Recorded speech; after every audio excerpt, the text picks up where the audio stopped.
Hai hai hai, welcome back again guys. Nah, di video kali ini Mimin bakal review drama Chimera episode 12. Ini dia. Nah, seperti yang kita tahu di episode sebelumnya, di episode 11, kalau si Mbak Reporter ini ternyata adalah adik kandungnya dari Lee Jung Yup, yang ternyata dia selamat dong teman-teman. Nah, jadi akhirnya terjawab ya pertanyaan-pertanyaan kita. Apalagi kemarin sebenarnya ada teori dari teman-teman yang mengatakan bahwa si Mbak Reporter ini adalah adiknya si Lee Jung Yup. Dan bener dong, wah keren banget nih teori kalian. Dan di sini si Mbak Reporter mengatakan kepada ayah angkatnya dia kalau dia udah tahu sebenarnya dari lama tentang kalau dia itu adalah anak angkat bukan anak kandung kedua orang tuanya.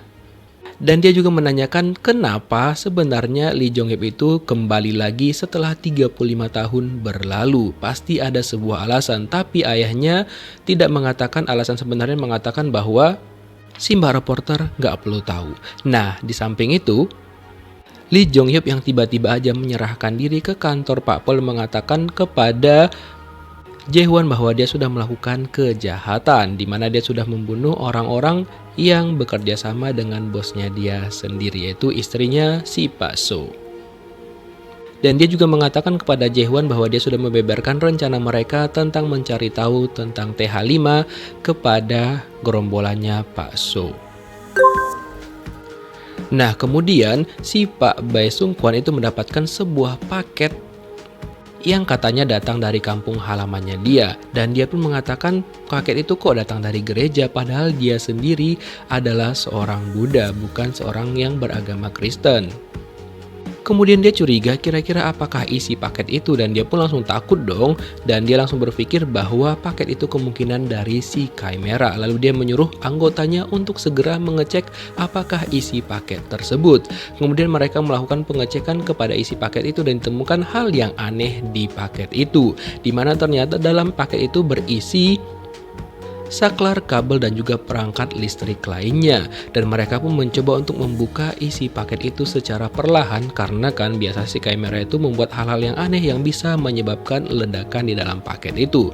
Kemudian tiba-tiba aja ada butiran-butiran kayak kristal gitu yang kemudian langsung keluar dan juga menyebar ke seluruh ruangan. Tapi anehnya paket itu tidak meledak sama sekali, yang ternyata setelah diselidikin paket itu merupakan bom palsu gitu teman-teman. Jadi itu sejenis peringatan yang diberikan oleh si Chimera kepada si Pak Bae Sung Kwan. Nah, ternyata dalam paket itu ada pesan juga, yang ternyata pesannya itu di kertasnya ada gambar Chimera gitu teman-teman, dimana ada tulisan Memento Mori. Nah, di mana arti dari tulisan tersebut adalah seperti peringatan yang diberikan oleh si Chimera itu kepada si Pak Bae Sung Kwan, yang artinya ingatlah orang mati, ingatlah mereka yang mati sebelum kamu, dan kematian juga pasti bakal datang kepadamu juga, jadi jangan sombong. Gitulah kira-kira artinya teman-teman. Nah, di sisi lain si Jae-hwan dan juga Lee Jong Hyuk mendiskusikan tentang bom palsu tersebut. Nah, tapi setelah itu ketika mereka lagi asik berdiskusi, tiba-tiba aja si Bae Sung Kwan datang ke sana dan ingin berbicara empat mata dengan si Lee Jong Hyuk dan menyuruh si Jae-hwan serta ketua timnya dia untuk segera keluar dari ruangan tersebut.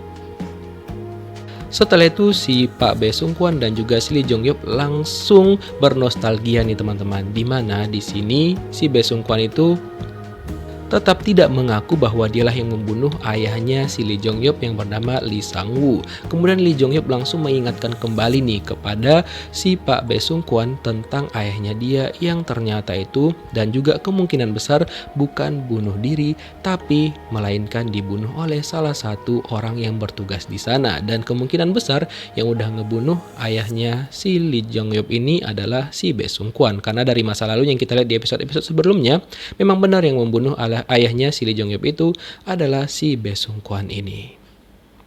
Dan dia pun langsung ketar-ketir mendengar penjelasan dari si Lee Jong Hyuk. Nah, dan ternyata juga si Jae-hwan diberitahukan oleh ketua timnya dia kalau sebenarnya ketua timnya pun udah tahu kemungkinan besar yang ngebunuh Lee Sang Woo itu adalah ketua mereka sendiri, yaitu si Pak Bae Sung Kwan. Nah, ketika si Jae-hwan menanyakan apa yang mereka bicarakan di ruangan, si Lee Jong-hyuk tidak langsung menjawab pertanyaan si Jae-hwan. Dan dia memberikan pertanyaan kepada Jae-hwan jika sebenarnya memang si Pak Bae Sung Kwan yang membunuhnya, apakah Jae-hwan akan bisa melaporkan hal itu dan juga mempublikasikannya kepada publik. Lalu si Jae-hwan mengatakan dia akan melakukan hal tersebut karena setiap orang yang bersalah ya memang wajib untuk mendapatkan hukuman. Setelah itu si Jae-hwan bertemu dengan si Yoo-jin dan dia pun menceritakan semuanya dan apa yang terjadi. Dan mereka berdua pun terlihat khawatir banget dengan kondisinya si Lee Jong-hyuk yang ternyata kan selalu dikejar-kejar oleh si Pak So itu. Dan kemudian Jae-hwan mengatakan selama Lee Jong-hyuk berada di bawah pengawasannya dia pasti akan baik-baik aja. Karena kalau misalkan dia dibebaskan, maka kelompoknya Pak So itu bakal terus mengejarnya dan bisa membuat hal-hal yang aneh kepada si Lee Jong-hyuk. Kemudian si Pak Bae Sung Kwan menceritakan hal itu kepada Pak So dan juga gerombolannya di mana mereka mulai ketar-ketir nih. Dan mereka pun sepertinya bakal menyusun rencana lagi bagaimana caranya untuk menangkap si Lee Jong-hyuk dan memberikan dia pelajaran. Aduh, emang ini orang-orang benar-benar ya dakjal semua kelakuannya.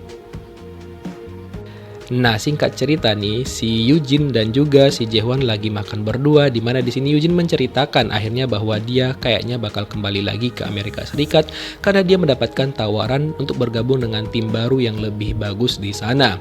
Kemudian awalnya Jae-hwan ini sebenarnya nggak rela gitu kan, tapi dia pura-pura kuat dan mengucapkan selamat kepada si Yoo-jin. Padahal sebenarnya nih bilang aja nggak rela gitu, bilang tetap stay di sini dan juga tetap bekerja sama. Tapi ya gimana lagi, si Jae-hwan gak berani mengatakan hal itu. Aduh, kapal ini bakal karam ya, belum juga berlayar udah karam. Kayak mana lah ceritanya teman-teman. Nah, besoknya si Lee Jong-hyuk tiba-tiba aja harus dibawa oleh orang yang mengaku bakal menyelesaikan kasus si Lee Jong-hyuk dong teman-teman. Dan sebenarnya orang-orang itu cukup mencurigakan banget. Dan setelah itu mereka langsung membawa Lee Jong-hyuk ke mobil dan mereka pun langsung pergi dari kantor polisi. Nah, dalam perjalanan si Lee Jong-hyuk ngerasa aneh nih, kok jalannya bukan ke kota tapi menuju ke tempat yang sepi banget, bahkan sudah melewati hutan-hutan gitu teman-teman. Lalu Lee Jong-hyuk bertanya kemana mereka bawa dia dan mereka bilang Lee Jong-hyuk gak perlu tahu, dan tiba-tiba aja mobil itu menabrakkan diri ke semak-semak dan juga nabrak pohon gitu teman-teman. Setelah itu Lee Jong-hyuk langsung dibawa keluar dan dia ditodongkan tembak gitu, dan dia pun langsung diantar menuju masuk ke hutan lebih dalam lagi sampai di sebuah sungai yang kayaknya ada jurang kecil gitu teman-teman. Lalu si Lee Jong-hyuk kayaknya bakal dibunuh sama mereka. Wah. Tapi tanpa mereka tahu sebenarnya Lee Jong-hyuk sudah menyiapkan sebuah rencana untuk melawan mereka. Dimana awalnya Lee Jong-hyuk pura-pura minum dan dia meminta waktu dulu untuk berbicara, tapi ternyata dia sudah menyiapkan sesuatu.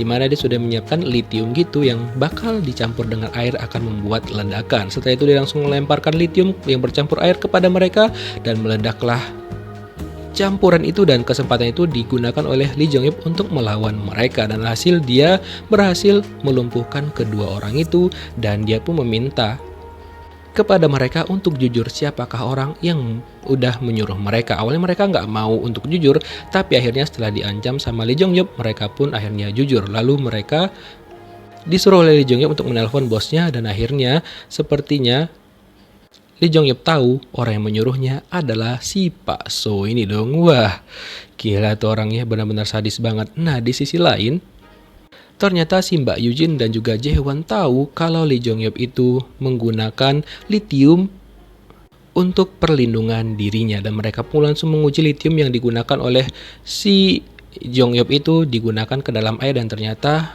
membuat reaksi menjadi terbakar gitu teman-teman. Dan itulah ending scene-nya. Gimana kelanjutan kisahnya kira-kira teman-teman? Kita tunggu aja di 4 episode terakhir, dimana minggu depan bakal tayang episode 13 dan juga 14. Oke, kita tunggu aja gimana kelanjutannya. Thank you for watching.